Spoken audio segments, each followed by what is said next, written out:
ಎಲ್ಲರಿಗೂ government jobs Kannada ಚಾನಲ್ಗೆ ಸ್ವಾಗತ.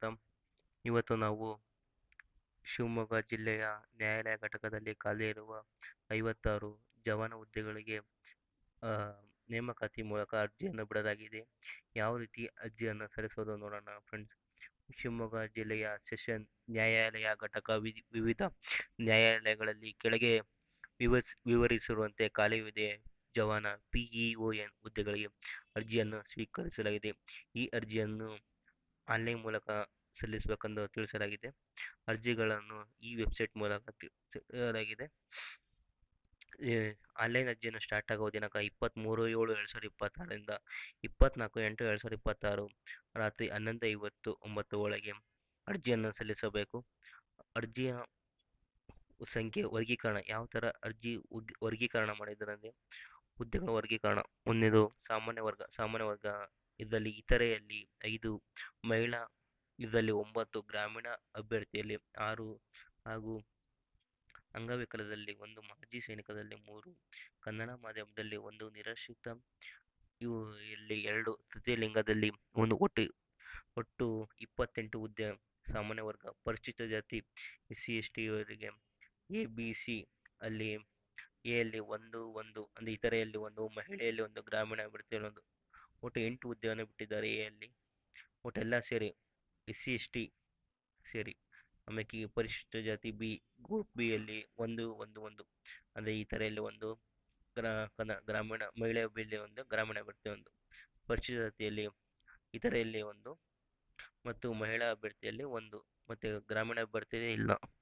ಪರಿಶಿಷ್ಟ ಪಂಗಡ STಯಲ್ಲಿ 1 ಒಟ್ಟು ಎಲ್ಲ ಸೇರಿ 56 ಹುದ್ದೆಗಳನ್ನು ಬಿಡಲಾಗಿದೆ. ನೆಕ್ಸ್ಟ್ ಹುದ್ದೆಗಳ ವೇತನ ಶ್ರೇಣಿ ಬಂದ್ಬಿಟ್ಟು 27,000ದಿಂದ ಹಿಡಿದು 46,000 ಚಿಲ್ಲರವರೆಗೂ ಹೋಗುತ್ತೆ. ಮತ್ತು ಶೈಕ್ಷಣಿಕ ವಿದ್ಯಾರ್ಥಿ ಯಾವ ರೀತಿ ಇರ್ಬೇಕಂದ್ರೆ ಕರ್ನಾಟಕ ಪ್ರೌಢಶಾಲೆ ನಡೆಸುವ SSLC ಪರೀಕ್ಷೆಯಲ್ಲಿ ಉತ್ತೀರ್ಣ ಆಗಿರಬೇಕು ಮತ್ತು ತತ್ಸಮಾನ ಪರೀಕ್ಷೆಯಲ್ಲಿ ಪಾಸ್ ಆಗಿರ್ಬೇಕು. ಅಂದರೆ SSLC ಪಾಸ್ ಆಗಿರಬೇಕು ಅಥವಾ ತತ್ಸಮಾನ ಅಂದರೆ ಡಿಗ್ರಿಯಲ್ಲಿ ಪಾಸ್ ಆಗಿರಬೇಕು. ನೆಕ್ಸ್ಟು ಟಿಪ್ಪಣಿ ಏನಂದರೆ ಕರ್ನಾಟಕ ಸರ್ಕಾರ ಸುತ್ತೋಲೆ ಸಂಖ್ಯೆ CE/ASUE 80ನೇ ಸೇವನೆ 2017 ದಿನಾಂಕ 27/2/2018 ಅನ್ವಯ ವಿದ್ಯಾರ್ಥಿಯನ್ನು ಹೊಂದದೇ ಇರುವ ಅಭ್ಯರ್ಥಿಗಳು ನೇಮಕಾತಿ ಪ್ರಕ್ರಿಯೆಯಲ್ಲಿ ಭಾಗವಹಿಸಿದ್ದರೆ ಅಂತಹ ಅರ್ಜಿಗಳನ್ನು ತಿರಸ್ಕರಿಸಲಾಗುವುದು. ಅಂತಹ ಅರ್ಜಿಗಳನ್ನು ನೇಮಕಾತಿಗೆ ಪರಿಗಣಿಸಲಾಗುವುದು ಮತ್ತು ಇದಕ್ಕೆ ಕನ್ನಡ ಓದಲು ಮತ್ತು ಬರೆಯಲು ತಿಳಿದಿರಬೇಕು.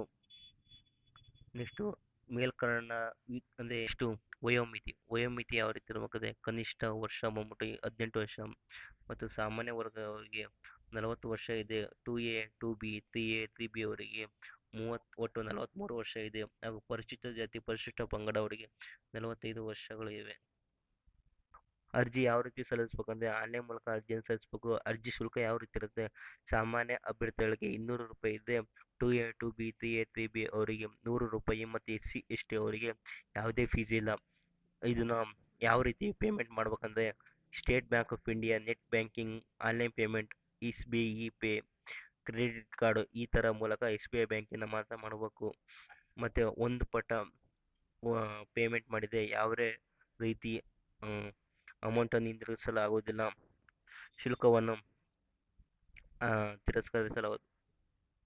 ಶುಲ್ಕವನ್ನು ಮರುಪಾವತಿ ಮಾಡುವುದಿಲ್ಲ. ಅಭ್ಯರ್ಥಿಗಳು ಆನ್ಲೈನ್ ಅರ್ಜಿಯನ್ನು ಮೊದಲೇ ಈ ಕೆಳಗಿನ ಸೂಚನೆ ಯಾವ ಥರ ಇದೆ: ಫಸ್ಟ್ ಆನ್ಲೈನ್ ಅರ್ಜಿಯಲ್ಲಿರುವುದನ್ನೆಲ್ಲ ನೀಟಾಗಿ ಓದ್ಕೊಂಡು ಆನ್ಲೈನ್ ಅರ್ಜಿಗಳು ವಿವಿಧ ವರ್ಗ ಅಂದರೆ ಯಾವ ವರ್ಗ ಬರುತ್ತೆ ಅಂತ ಮೀಸಲಾತಿ SC/ST OBC ಜನರಲ್ ಈ ಥರ ವರ್ಗಗಳ ಕ್ಲೈಮ್ ಮಾಡಬೇಕು. ಮತ್ತು ಮೊಬೈಲ್ ನಂಬರ್ ಮತ್ತು OTPಯನ್ನು ಹಾಕ್ಬೇಕು. ಮೊಬೈಲ್ ನಂಬರ್ ಮತ್ತು ಇಮೇಲ್ ಐಡಿಯನ್ನು ಹಾಕಬೇಕು. ಮತ್ತು ಹಾಗೂ ಭಾವಚಿತ್ರ ಯಾವುದೇ ರೀತಿ ಇರಬೇಕಂದ್ರೆ 5 ಸೆಂಟಿಮೀಟರ್ ಉದ್ದ ಮತ್ತು 3.6 ಮೀಟರ್ ಅಗಲವುಳ್ಳ ಮತ್ತು ಒಟ್ಟು 50 KB ಒಳಗೆ JPG ಫಾರ್ಮ್ಯಾಟಲ್ಲಿ ಇರಬೇಕು. ಮತ್ತು ಸೈನು ಕಪ್ಪು ಬಾಲ್ ಪಾಯಿಂಟ್ ಅಂದರೆ ಕಪ್ಪು ಇಂಕಲ್ಲಿ ಇರಬೇಕು. 2.5 ಉದ್ದ ಮತ್ತು 7.5 ಅಗಲ, ಒಟ್ಟು 26 KB JPG ಫಾರ್ಮ್ಯಾಟಲ್ಲಿ ಇರಬೇಕು. ಮತ್ತು SSLC ಪ್ರಮಾಣಪತ್ರ ಅಥವಾ ಡಿಗ್ರಿ ಪ್ರಮಾಣಪತ್ರವನ್ನು ಸ್ಕ್ಯಾನ್ ಮಾಡಿ ಅಪ್ಲೋಡ್ ಮಾಡಬೇಕು. ನೆಕ್ಸ್ಟು ಆನ್ಲೈನ್ ಅರ್ಜಿಯನ್ನು ಸಲ್ಲಿಸುವ ಆನ್ಲೈನ್ ಅರ್ಜಿಗೆ ಶುಲ್ಕವನ್ನು ತುಂಬಿದ ಪ್ರತಿಯನ್ನು ಡೌನ್ಲೋಡ್ ಮಾಡಿಕೊಂಡು ಪ್ರಕ್ರಿಯೆ ಮುರುಗು ಪ್ರಕ್ರಿಯೆ ಮುಗಿಯುವವರೆಗೂ ತಮ್ಮ ಹತ್ತಿರವನ್ನು ಕಾಯ್ದಿರಿಸಿಕೊಳ್ಬೇಕು. ಯಾಕಂದರೆ ಇದನ್ನು ಸಂದರ್ಶನ ಟೈಮಲ್ಲಿ ಇಂಟರ್ವ್ಯೂ ಟೈಮಲ್ಲಿ ಅರ್ಜಿಸಬೇಕಾಗುತ್ತದೆ. ಅರ್ಜಿಯನ್ನು 24 ಇಂಟು 2020 ಒಳಗೆ ಅರ್ಜಿಯನ್ನು ಸಲ್ಲಿಸಬೇಕು. ಸೊ ಫ್ರೆಂಡ್ಸ್, ಈ ವಿಡಿಯೋ ಇಷ್ಟ ಆದರೆ ಲೈಕ್ ಮಾಡಿ, ಶೇರ್ ಮಾಡಿ, ಕಮೆಂಟ್ ಮಾಡಿ.